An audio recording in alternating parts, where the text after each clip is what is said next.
Salut, jeudi 21 novembre 2024. Il y a beaucoup de vidéos aujourd'hui. Alors, je la connaissais pas, c'est celle qui a remplacé Maya Habib. Bon, alors du coup, j'avais eu peur parce que je me suis dit, CNews, ils étaient devenus pro-sémites. Je me suis dit, merde, c'est quand même incroyable. Non, non, non, rassurez-vous, hein. Ah, rassurez-vous.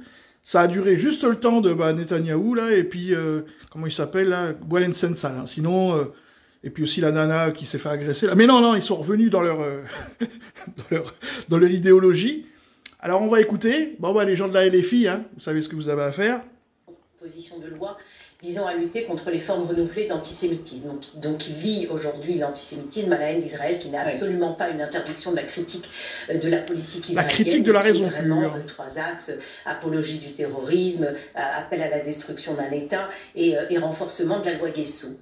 Il y a 111 députés qui ont co-signé cette proposition de loi. Parmi ces 111 députés, eh bien, il y avait des députés PS, dont notamment François Hollande, ancien président de la République. Eh bien, avant d'être 111, il y avait 113 députés. Il y a 2 PS qui se sont désistés. Sous la pression ? Pourquoi ils se sont désistés? Parce qu'ils ont subi une pression de LFI qui leur a hurlé dessus et qui leur a dit « on va te pourrir, on va vous pourrir votre circo, vous êtes complice d'un génocide en signant cette proposition de loi ».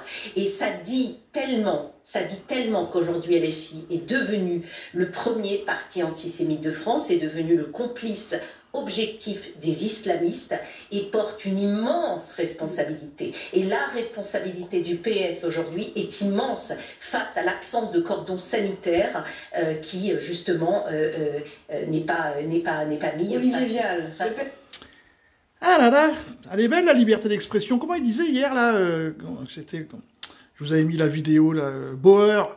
Oui, il faut de la liberté d'expression, il faut pouvoir exprimer une opinion. Ah, et c'est pas gagné quand même. Hein. Salut les amis.